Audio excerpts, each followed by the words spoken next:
Howdy, everybody. We're here for the May meeting. Oh, yeah, the meeting. Let's stand up to Pledge of Allegiance, please. Pledge allegiance to the flag of the United States of America and to the republic for which it stands, one nation, under God, indivisible, with liberty and justice for all. All right, everybody.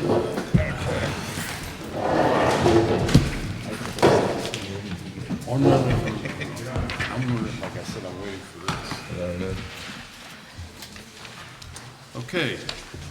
First thing on the agenda is to approve planning board minutes from April. Can anybody make a motion? I'll make that motion. I'll second it. How does everybody vote?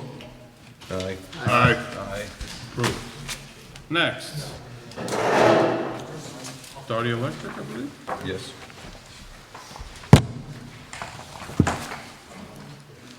Good evening. For the record, my name is John Andrews. I serve as engineer to the planning board.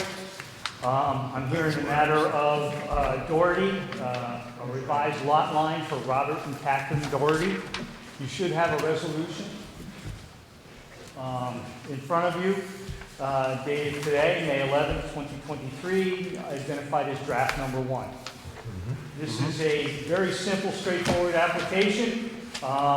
They are basically transferring land from one parcel to another, and they are further consolidating a third parcel with one of the parcels. At the end of the day, all the two new parcels, the two existing parcels, will both be in full compliance with zoning. There are no potential improvements. The resolution, those are the facts that kind of are set forth in the whereas clauses. And now I'll go through the now therefore be it resolved. The first acknowledges that this lot line realignment is a type 2 action under seeker and therefore requires no further environmental review. That you therefore grant lot line approval with conditions for Robert and Kathy Doherty. Condition number 1, they need to add a site data table and some other information to the plat. We need a deed conveying the land from one lot to the other. And then we need a deed that consolidates redescribes the two lots actually. And then there are some comments in my memo dated April 3rd that need to be resolved, and then payment of all fees. They have to satisfy the conditions. The proposed deeds of conveyance need to be looked at by the planning board attorney before they're approved. And then the map, once needs to be filed 62 days from the date of chairman's signature on the map, which cannot occur until the conditions have been satisfied. I offer that for your consideration and recommend that you move forward with the disapproval as written. Great. Okay. I'll move. I'll second it. Vera asked us last month that when we motion and second, that we say our name first so that she can record it, okay? Okay. Thomas Ferroni makes the motion. Hugo German seconds it. All right. How does everybody vote? Aye. Aye. It's approved. Thank you all very much. Thank you, sir. Thank you. All right. Next on board is dormant property. He's not going to show. So.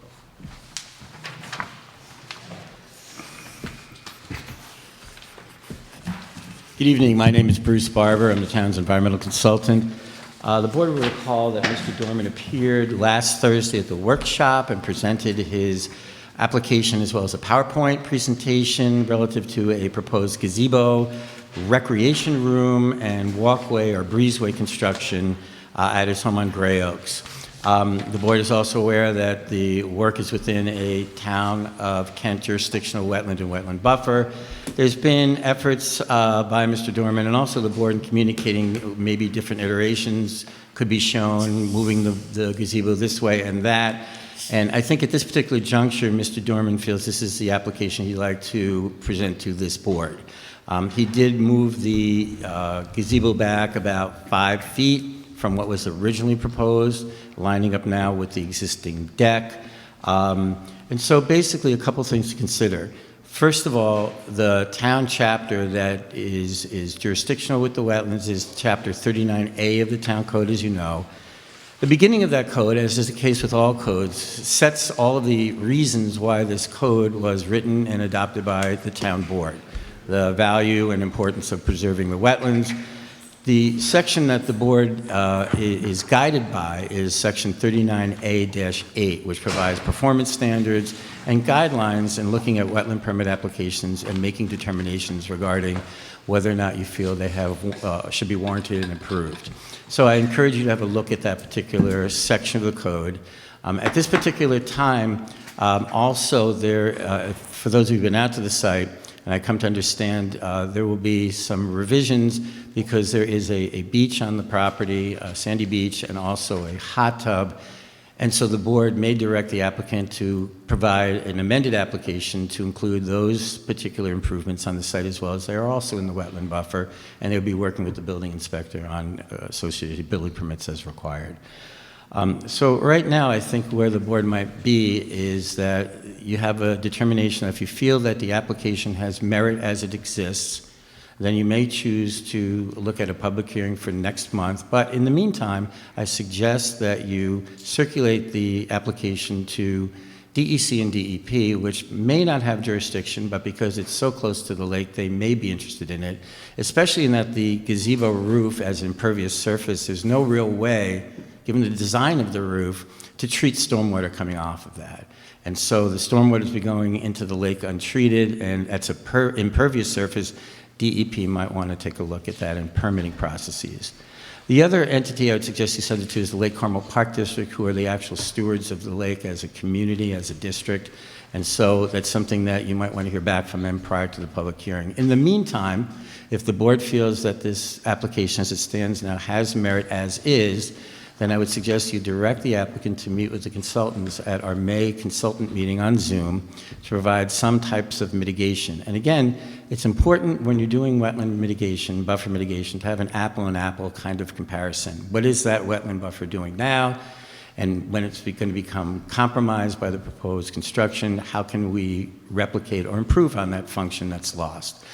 So the basic element here is that this native wetland buffer is between the lake and the septic system. And even though the topography on the surface slopes in a different direction, it's probable that the underground water, the subsurface water, is going towards the lake and it's carrying septic system effluent to some degree with it.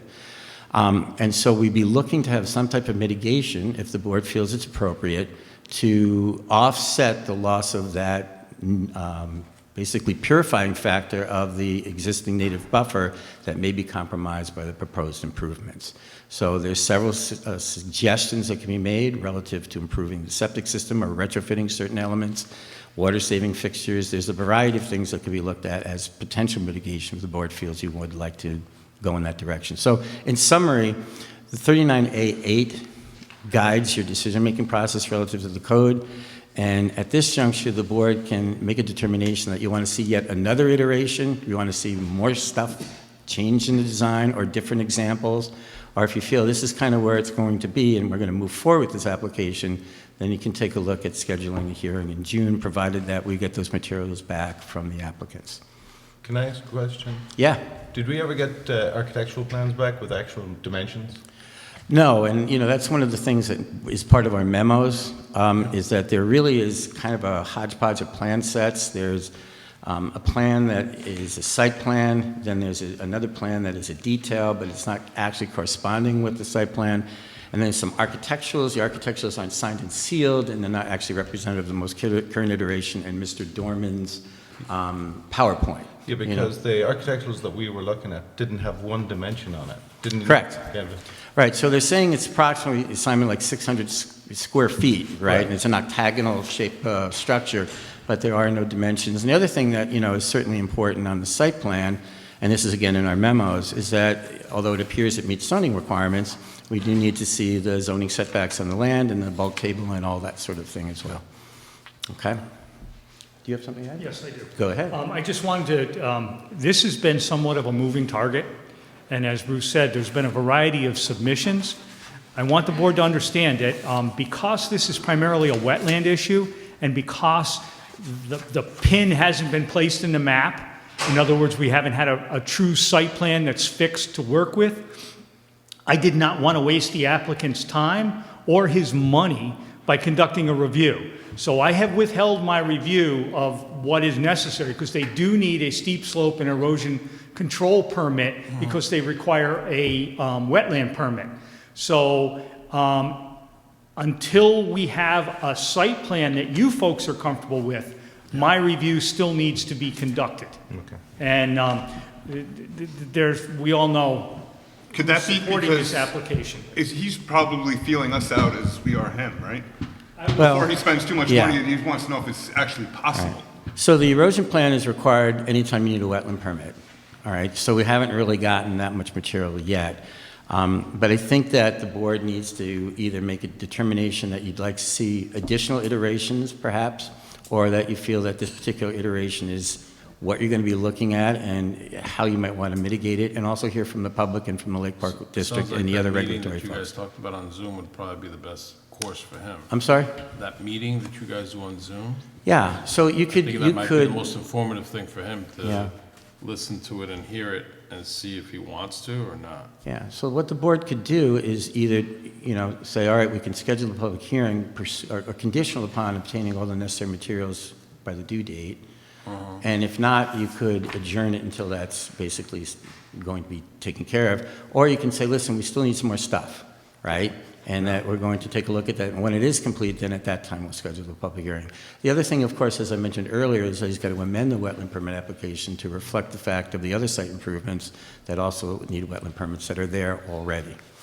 But the problem about scheduling a public hearing is we don't even know where it is ourselves, where it is on the site. I'm sorry? We don't even know whereabouts it's going to be on the site ourselves. Well- We haven't been given a proper, we can't possibly, I don't think, do a public hearing. could Well, we? the board could go out, we were asking the board to go out and look at this material, see what he was, going to stake out and what have you. If you call it at the workshop, he was saying to come out anytime you want to take a look at it. And I encourage you to do that. That's the best thing to kind of get a sense of really what you're looking at here, So, maybe at this particular time, thinking about it, it maybe is a little premature for a June public hearing. Maybe you need some more information. Give you a chance to go out and have a look at it. Have him amend his wetland permit application to reflect the existing improvements. Get John his road and cemetery control permit as well, and see how we do in June. Maybe get that calendar for July. Okay. What do you think? Yeah, that sounds like a good idea. We're not involving the DEP yet, right? No, No. not right now. Good evening, Don Fletcher, Barton and LaJudas, planner for the planning board. I would agree with that. I think we need a little bit more information, have it nailed down, have a more complete package. It does have some of the bulk zoning in there. There's information, it's a moving target. I think the Zoom meeting would be a good one for him to understand, site visit like Bruce said, and then we go from there. Okay. The only thing I would say with the site visits, as you know, no more than 2 of you at a time, so there's no quorum and what have you. But again, I know some of you have already been out there to have a look. Maybe it'd be beneficial if you would stake out, very simply where the footprint of this would go. You have a better understanding of what you're looking at. Which he has, by the way. He did that, do that time? We'd requested, I wasn't sure if he had. All right, so you have an opportunity to look at it if you wish. You again. Yeah, I'm sorry. The only thing I'd like to do is I'd like to get some, is this something, is where he shows it today something the board is looking to consider, or do you still need more information? I'd say we needed more information still. I'm sorry? We still need more information. Okay, that's what I wanted to get a sense of. That was what I was Because we hearing, still don't have but I the- wanted to be sure. Like I'm you said, okay we with, don't have. we don't I'm have- okay with where it is about, within those 5 feet. Yeah, I'm not saying that this guy can't build this thing there because. neither can I. I'm not saying that. I'm not Right. saying it either. I think what he said was in regards to It's kind of, he needs like the complete dimensions of the plan of it. If he gets that, then then we could look at it and make it approve or not. That part wasn't clear to me. yeah, because right now, according to them, it's supposed to be 600 square feet. I believe they might have said something the time before that, but There's nothing in the dimensions, so we're just going by. Right. So as long as he pays for the architectural drawings with dimensions, brings those to you guys in And the we Zoom can see meeting. it. Yeah. Yeah, but you know, also he needs to upgrade his plans to reflect the improvements that are mitigations. already there. Right. He needs an erosion sediment control plan, which So we need is, another revision. yeah, he's going to need to, you know, get some more information to the board so you can kind of have a complete package. Okay. Okay? You All gotta right, so we'll send a word out to them with respect to getting to the Zoom meeting and arrange that with Vera to get on the agenda, and then we'll work from there. Okay. Okay, thank you. Any other questions? No? Thanks. All right. Next on board would be Old 17 LLC / Rocky Ridge.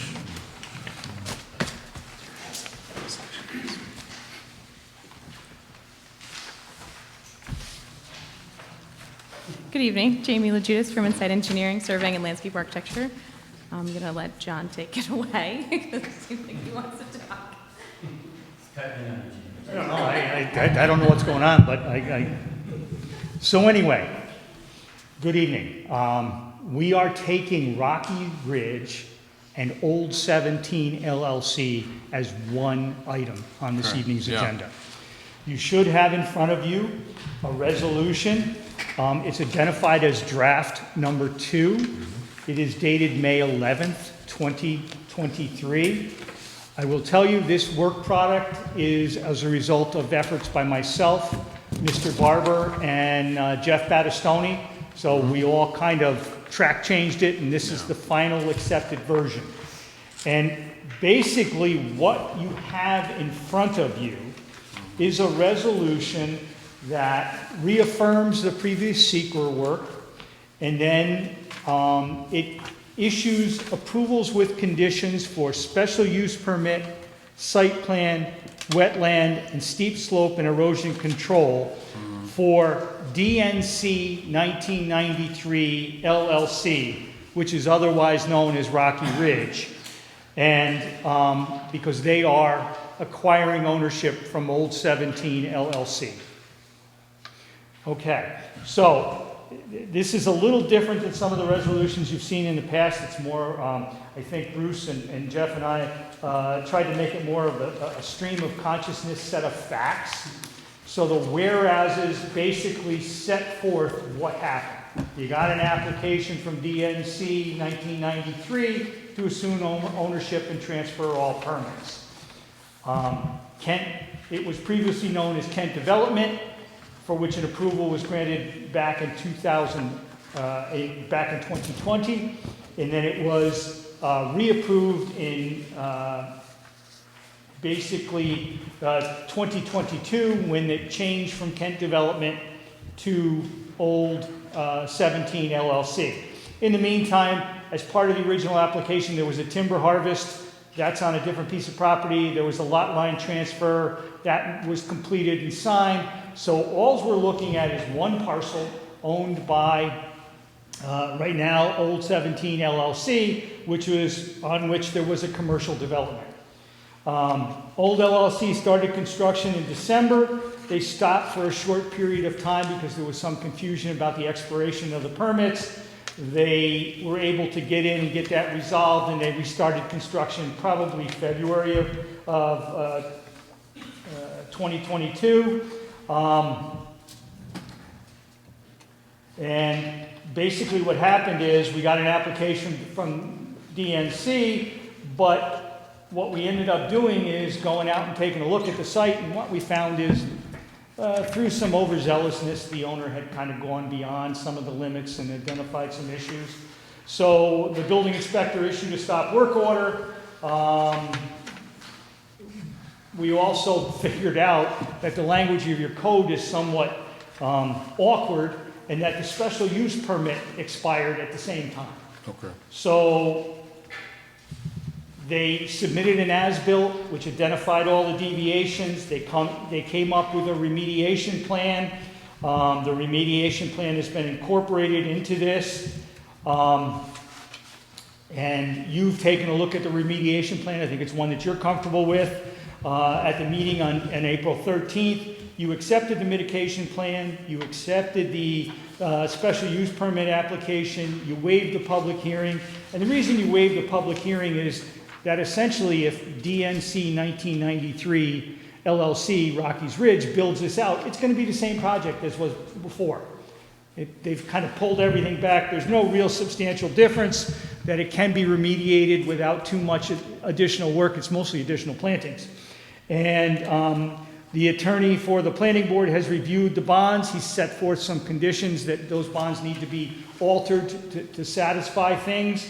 The surety company for the applicant has said, yeah, we can handle all those items, but we need a resolution so we don't waste our time. So that brings us to the now therefore be it resolved. The first one is there's no substantial changes to the project, no new information or circumstances that would result in any new or different environmental impacts from those that were reviewed with the prior approvals. So there is no requirement to amend or rescind the negative deck previously issued, and that you hereby reaffirm the negative declaration, and you make a finding that there is no significant adverse impacts and that no environmental assessment, no environmental impact statement is required. You further resolve that the waivers, terms, and conditions of the prior approvals dated both December 2020 and February 2022 are incorporated by reference in this document and remain in full force and effect unless modified. You grant a freshwater wetland permit, you grant a steep slope and erosion control permit, and you grant a special use permit and site plan with conditions. The conditions are relatively simple and straightforward. We need a copy of the recorded deed. We need some signature blocks. We need some confirmation to the attorney that the sureties are in place and are acceptable. The couple other things, the wetland mitigation bond, that's a 3-year period. The same with the erosion control landscaping bond. We do need proof that all the outside approvals have been transferred to the new owner. That's mostly a ministerial act on part of those folks. We would need all consultant fees paid and a site plan note placed on the site plan that effectively says a certificate of occupancy shall not be granted until written certification has been provided to the town building inspector by the applicant's design professional that the mitigation plantings have been installed in compliance with the approved mitigation plan. Plant substitutes may not be made without first obtaining written approval from the building inspector. So on the mitigation plan, that needs to be done. But the common sense thing is you don't put the landscaping in until the rest of the site work is done. That's kind of as you're leaving the site, so to speak. So Old 17 hopefully will be well gone by then. DNC's doing it, but we want to make sure we still have a hook and that you can't get that CO until they are done. Then there's a couple boilerplate conditions because you're re-granting the special use permit, so you're restarting the clock. And that has a year to run. You're also somewhat restarting the clock on the site plan. Even though they've started construction, the time periods extend from when you adopt this. And then we will need a written demonstration submitted to us that all these conditions have been satisfied before we make a recommendation that the chairman sign the plat. And other than that, we would offer this for your consideration and recommend that you move second and vote on it as approved. Okay. John, question, I just don't know the answer to this. The special use permit in this property is for what reason? I'm I assuming think you it's know. because it's a contractor's yard with storage, and that's it's a use permitted in that zone. I think it's the IOC zone. The zoning, that's a special use permit requirement. Thank you. And that means it's permitted by right. You just need to make sure it's subject to certain conditions, and that's Okay. in here. Thank you.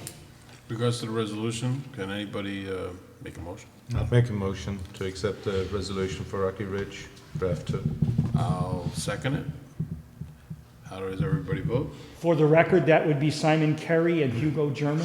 Thank you. Yeah, I had a big Yes, impact there. before I didn't get, Yeah. You get Sorry, reprimanded Vera. for that we one. get reprimanded again. Hi, Vera. Thank you. How's everybody vote? Aye. Aye. Thank you, John. Passed. Thank you. Thank you all. Thank you very much. Have a great No night. problem. Have a good night. All right. Next one is, what is it? And storage. Kent Self-Storage.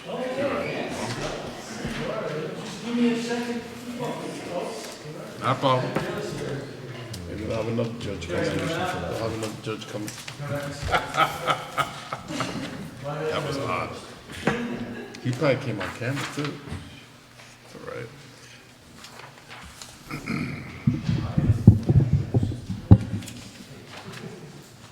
How you doing, Joe? Certainly, Joe can give you the status of the plans, but this is a very simple act tonight, so.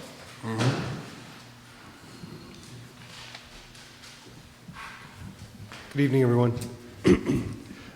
Subsequent to our meeting last week, the work session, we talked about the proposed site plan. Kent Self Storage, which was previously approved, has changed hands and it's new ownership. Kent Self Storage 2 Partners, I think. LLC. Kent Storage Partners 2 LLC. So the plan as presented shows a reduction in the site impacts. So the rear storage building, the one-story storage building has been eliminated from the site plan, as well as parking and access to the rear part of the building, reducing retaining walls, reducing impacts to the slope. So overall, there's a reduction in impacts to the site. However, the original plan had a two-story storage facility. This is 3 stories. And the height of the building is essentially the same because the third floor is now built in or hidden into the roof part of the structure. So there's more square footage of rental area, but the height of the building is essentially the same. One addition was an above-ground storage tank for fire suppression, which we had shown on the site plan. It's a 40,000-gallon tank, and there was some concern or some interest by the board to see that in the cross-section, which we've prepared that, and I will show you that momentarily. Also at that time, we discussed that the original resolution was about to expire this month, and we put in a request for a 90-day extension to the original approval. So I'll show you the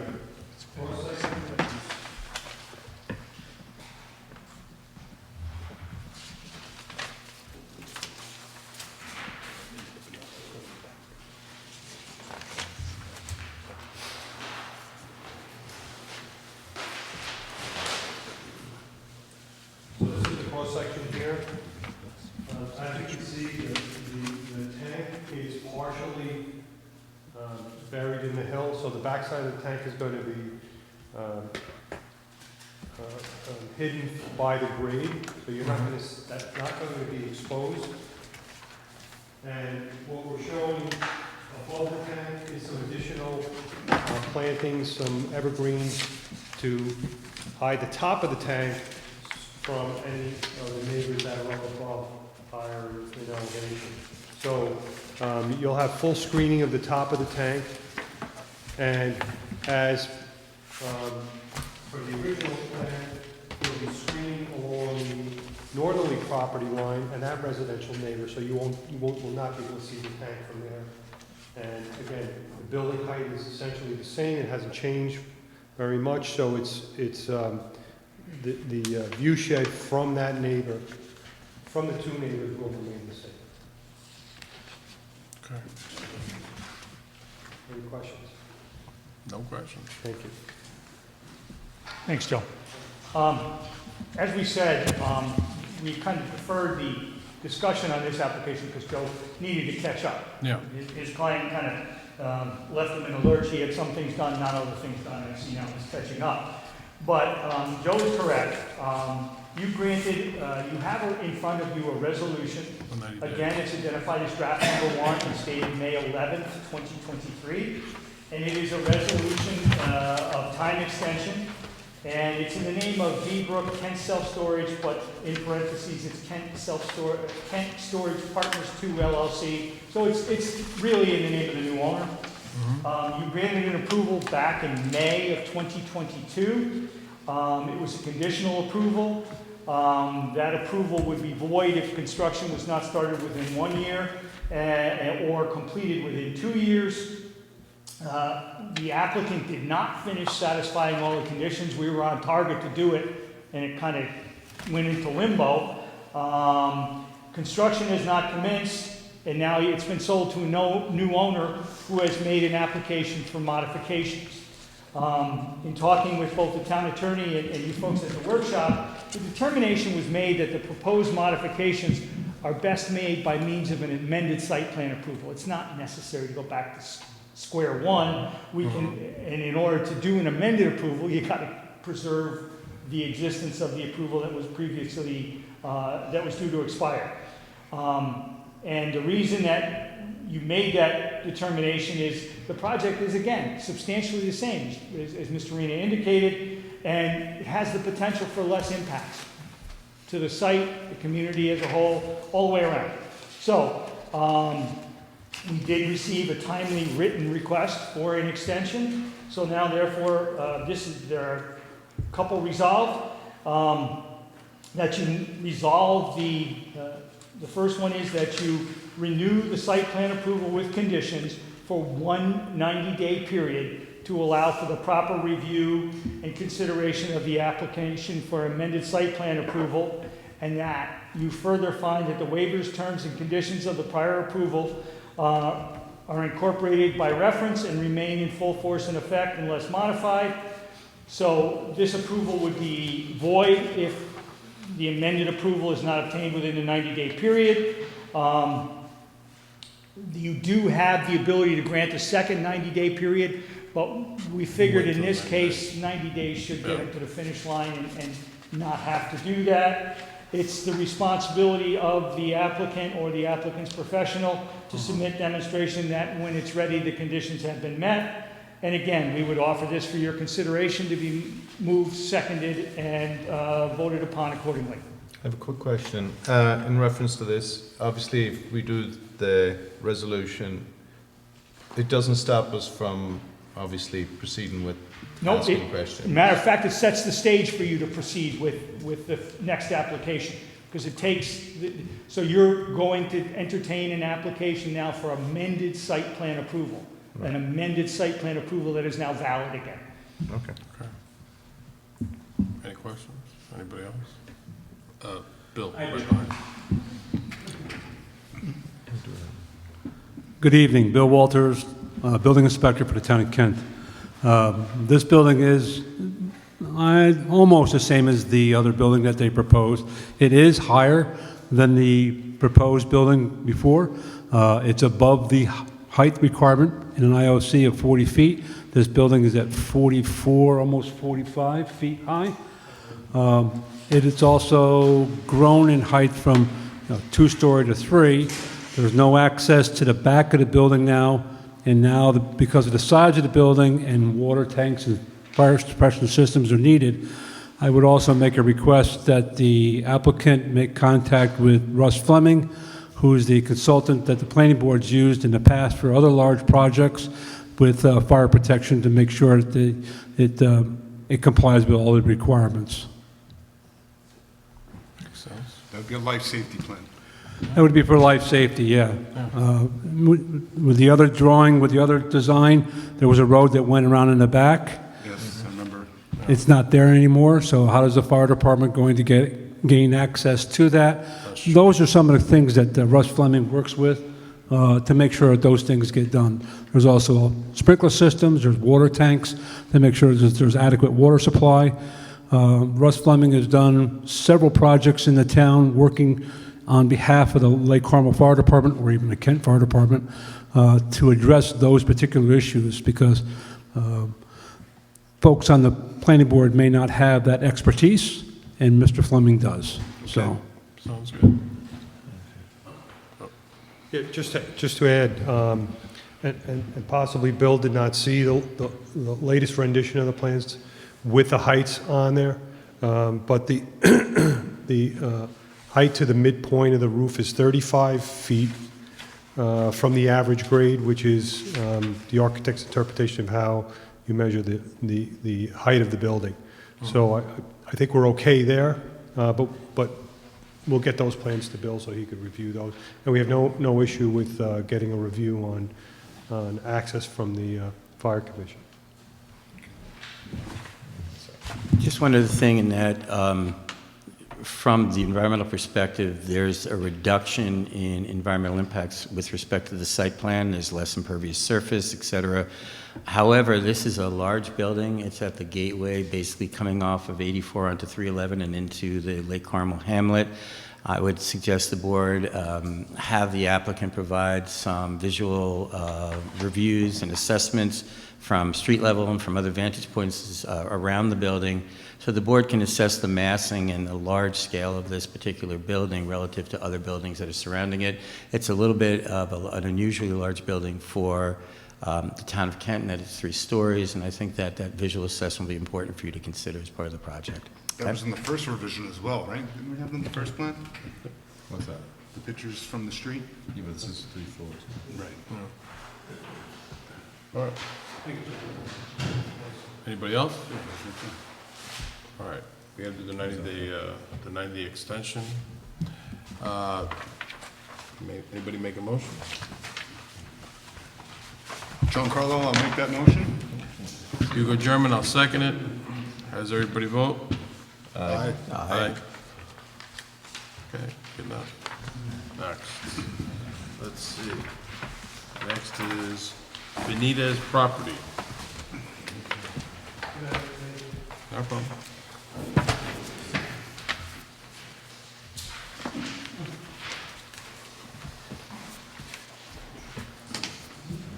This may be the simplest one of this evening. Good.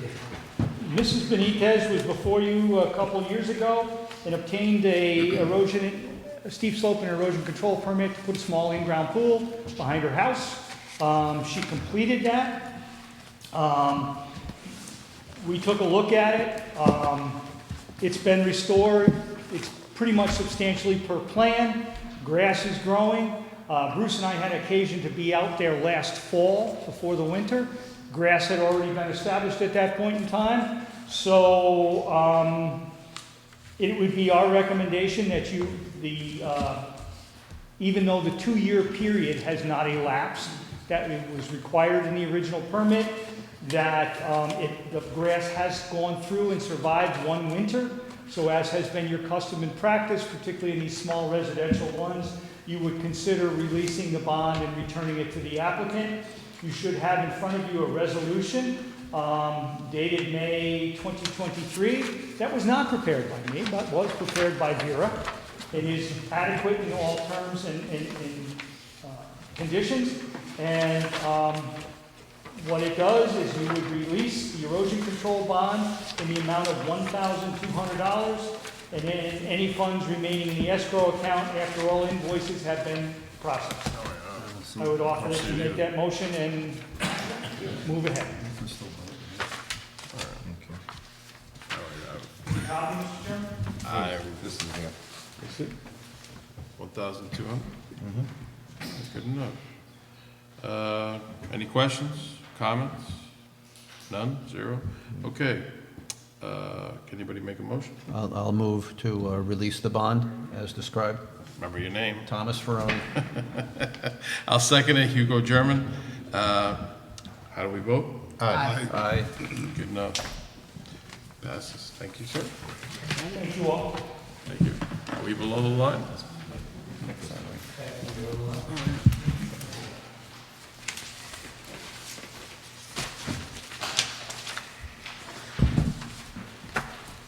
We're rounding the bend and now below the line. All right. So, starting at the beginning, Holly property, they appeared before the board at the workshop. They have submitted plans. They do need to amend and submit a revised application and EAF reflective of the plans. The board will recall that you approved the concept plan and the stipulation of agreement.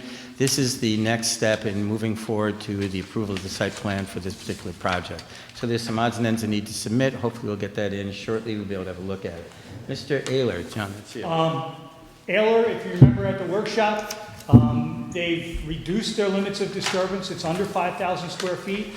They are, however, disturbing about 1,670 square feet of slopes greater than 15%, and they are also importing about 700 cubic yards, which is over the threshold. So they need an erosion and sediment control permit, steep slope and erosion control permit. They are diligently working on that, and we expect to see a submittal from them in time for this to be considered at the next meeting. Okay. And they're going to be providing soil tickets. They're, I believe, going to be purchasing their soil that they bring in from Lawton Adams over in Somers on Route 100, indicating in writing to the building inspector that the soil meets unrestricted residential standards by DEC. Okay? Freel and Pure, I think that's on the table to be signed by the chairman and myself this evening. Yeah. Annunziata is on the table to be signed by us. Real beauty, sorry, Freudian slip. So the board will recall that we were able to have the applicant finally remove some of the, or to remove the contaminated soil that was out there, dispose of it properly. That particular work is done. At the workshop, the board asked that I convey to the engineer that you would like to see an as-built plan of what's there now, to then compare to the approved site plan to see if the differences are marked enough to require an amended site plan. It was conveyed via email to the engineer. He indicated he understands. We're waiting to get that information back and get that to you. Ranieri, plans have been, the plans are finished. Lo and behold. We are working on finalizing the bonds. I think we need some things from Mr. Ranieri. There's also a deed that required to be filed, a consolidation deed that I think Bob Bradley's working on. So there's a couple minor items that we have to square away before the chairman is signed, but essentially that project is done. Excellent. Guy Lazaka, nothing new. We're waiting for a submittal from them. DEP 7 Hills, we're waiting for a submittal from them. Vera, have you heard anything from Tom? No. Okay.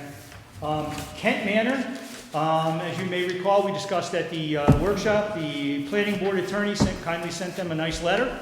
We have not yet received a response from them. Kathy Doherty was kind enough to provide some additional information that may shed some light on it, so I'll be sharing that with Jeff this week. But right now, there's nothing to do. We're waiting for them. I will tell you, their engineer reached out to me, but we keep missing each other. So if there's anything new, I will report that next meeting. And then the last one, Route 52 Development. They have been invited back for the June meeting, since most of you are relatively new, and I don't think some of you have even seen this project. So, yeah, I think Simon and perhaps John Carlo. They're going to be invited back to give you a presentation. A cursory review would suggest that they've addressed our concerns, but they've also majorly modified the project.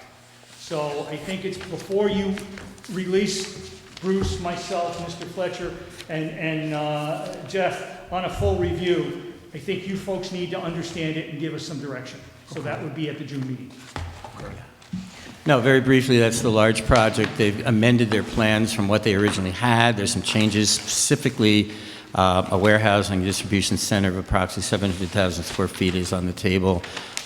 So basically, attorneys have been going back and forth relative to submitting, but because it's pretty different from what you had originally seen, we felt it would be prudent to advise them to come before this board, give a presentation, get everybody familiar with what's going on. We'll move forward accordingly. Okay? Sounds good. Anything else? Questions? Quandaries? Guess we're done. Anybody make a motion? Close the meeting? Hold up. Oh, excavation. I was trying to run out of here. In no particular order. Excavation law, basically, the board met with representatives of the town board to just go over some very fine tuning relative to a few items of the draft law. John and I are incorporating the recommendations of this board. At that time, it's going to the town board. We also were asked to put together a timeline to kind of set the structure of what would be needed to be done at certain times to get to the finish line prior to the expiration of the current moratorium, which is early September. So we did so. It's being reviewed by the town board attorney in terms of taking a look at who's doing what, quite frankly, and how that's going to lay out, but we did set up a basic timeline to get to that finish line. I have a quick question about that. We got the draft last Thursday. Is there any word from the town board if we're doing a joint meeting again about this? I have not heard anything about a joint meeting at all, Simon. You have to check with them. And at the request of the board and specifically the chairman, I did reach out to Jeff Battistoni. I did share the draft that you were provided with Jeff so that Jeff might review it and give you some guidance. I further suggested that perhaps before he embarks down that road, that he needs to sit down with Bruce and myself, who had played a large role in crafting the law. Jeff, once things settle down for him, he plans on doing that before he gets into it in full speed, but he will also have some recommendations for you folks. Oh, yes, I've gone through it. There's a few questions I have, but we can... Okay, great. Anything else? Anybody else? Comments, quandaries? Okay. Can I make a motion to close the meeting? Second. Thomas Ferroni, How second. do we?